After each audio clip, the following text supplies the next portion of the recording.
ఇప్పుడు ఇంకొక పద్యం చెప్పుకుందాం.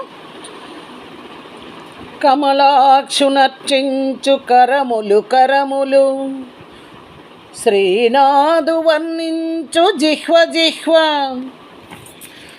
సురరక్షకుని జూచు చూట్కులు చూట్కులు, శేషసాయికి మృక్కు శిరము శిరము, విష్ణునాకర్ణించు వీనులు వీనులు, మధువైరిదవలిన మనము మనము, భగవంతు వలగొను పదములు పదములు, పురుషోత్తముని మీది బుద్ధి బుద్ధి,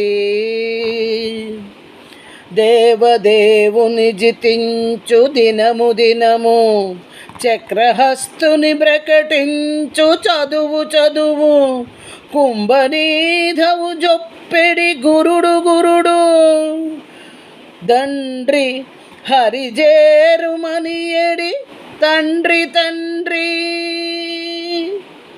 కదా.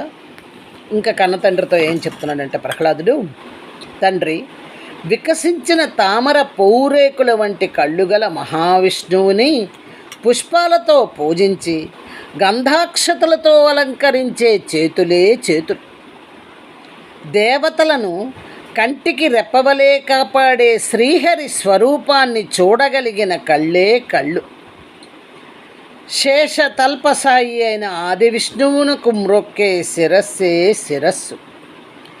ఎవరి చెవులు ధన్యములంటే సదా హరికథలు వినేవే సుమ, మధువనే రాక్షసుని సంహరించిన మాధవుపై తగిలిన మనస్సే మనస్సు, భగవంతుని వైపు పయనించుటకు ఉపయోగించే పాదములే పాదములు, పురుషోత్తమునిపై లగ్నమైన బుద్ధి మాత్రమే బుద్ధికి సార్థక్యం అని తెలుసుకోవాలి.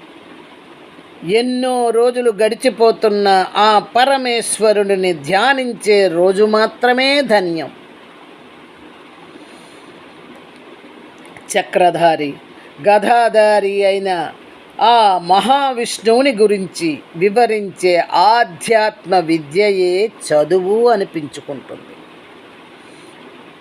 ఆధ్యాత్మ విద్యానాం అని భగవద్గీత 10వ అధ్యాయంలో శ్రీకృష్ణ పరమాత్మ ఆధ్యాత్మ విద్య తన యొక్క విభూతిగా సెలవిచ్చాడు.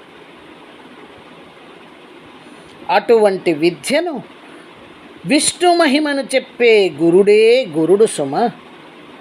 హరిపాదాలను ఆశ్రయించమని బోధించే తండ్రే తండ్రి. నాయన మిగతావన్నీ కూడా వ్యర్థములే సుమా అన్నాడు ప్రహ్లాదుడు. ఇవన్నీ మనం చాలా వరకు తెలుసుకోవాల్సిన విషయాలు.